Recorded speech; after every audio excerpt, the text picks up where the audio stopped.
Para sa mga mahilig sa anime na may temang ninja, malamang ay pamilyar na kayo sa Flame of Recca. Sa anime na ito, maraming mga ninja at mga malalakas na mandirigma na may kakayahang gumamit ng kakaibang sandata o ang tinatawag na Modogu o ang may wagang sandata. Sa pagkakataong ito, tatalakayin natin ang listahan ng mga karakter sa Flame of Recca na pinakamalalakas sa labanan. Sino-sino sila? Usapan natin yan sa video ng Hamura! Sampu sa ating listahan, si Gashakura. Si Gashakura ang pangalawang pinakamalakas na miyembro ng grupong Uruhama. Bukod sa malaki ang katawan, suit niya rin ang isang mabigat na baluti. Interesado siyang lumaban sa mga kalabang kasing lakas niya. Sa pakikipaglaban, ginamit ni Gashakura ang isang sandatang Morningstar. Meron din siyang may wagang sandata na tinatawag na Magagomu. Akmang-akma mga ito sa matigas at matipunong pangangatawan niya. Pangsyam, si Raiha. Hindi tulad ni Gashakura, si Raiha ay may mas magiliw na personalidad. Marunong siyang rumispeto sa kanyang mga kalaban. Isa rin siya sa pinakamalalakas na miyembro ng Uruharai team. Mabilis at matinding reflex si Raiha sa laban. Biyasa rin siya sa paggamit ng sandatang ninja tulad ng shuriken at espada. Ang kanyang may wagang sandata ay tinatawag na Raijin na kayang lumikha ng mga ataking di kuryente. Pangwalo, si Max Domon. Nang unang lumabas sa kwento ay nakalang karibal ni Recca si Max Domon. Ngunit kalaunan naging matalik silang magkaibigan ang nagtulungan bilang magkasamang mandirigma. May ilang mahiwagang sandata si Max Domon tulad ng Doseo Noa, Kushibashi O, Kura at Tetsugan. Kahit walang mahiwagang sandata, likas siyang malakas sa pisikal na aspeto at biyasa sa hand-to-hand combat. Pangpito, si Kukai. Si Kukai ay kilalang leader na makapangyarihang grupo ng Ku. Kalbo siya at may anyong parang monghe. Bukod dito, madalas siyang kalmado at madaling pakisamahan. Magaling sa martial arts si Kukai.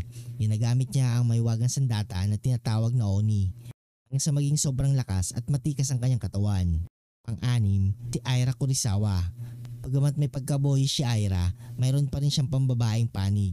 Isa siyang mahusay na mandirigma at malaking ambag sa koponan ng Hokage. Mabilis at maliksi si Aira sa labanan. Marunong din siya sa pakikipaglaban ng walang armas.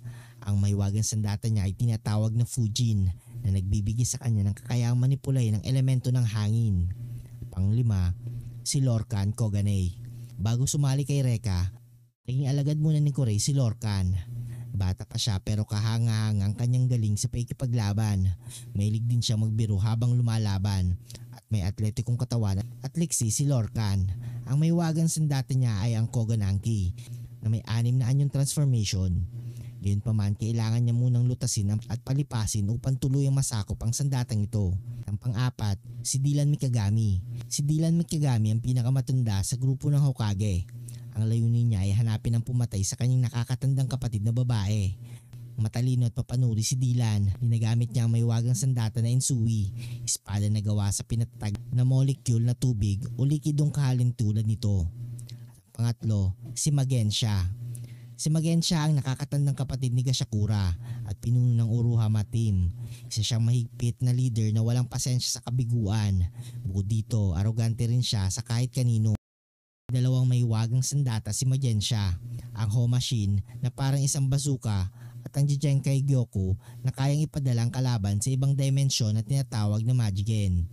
At ang pangalawa, si Kurei. Bagamat may dugo pa ring ninja si Kurei at ang kapatid na si Recca, kabaliktaran ng kanyang ugali. Wala siyang galang kahit sa kaibigan o kalaban. Dahil dito kinatatakutan siya ng marami. Katulad ni Recca, may kakayahan si Kurei na manipulahin ang apoy. Bukod dito, kaya rin niyang sumipsip ng kaluluwa ng mga pumatay upang makabuo ng isang apoy na hukbo. At ang una sa ating listahan, si Recca Hanabishi. Si Recca Hanabishi ay nagmula sa lahi ng dakilang ninja mula sa angka ng Hokage. Mataas ang kanyang fighting spirit at buwang tiwala sa sarili pagdating sa kanyang kakayahan. Sanay siya sa paggamit ng pagkontrol ng apoy. Kaya niyang tawagin ang mga espiritu ng 8 dragon ng apoy Karyo sa laban. Gayunpaman, labis na nakakapagod sa katawan at isipan ni Recca ang teknik na ito. Kung nagustuhan mo ang video ito, huwag niyong kalimutan mag-like at subscribe. 7 Dragons, notification labas! bell button para update palagi sa ating video. Maraming salamat.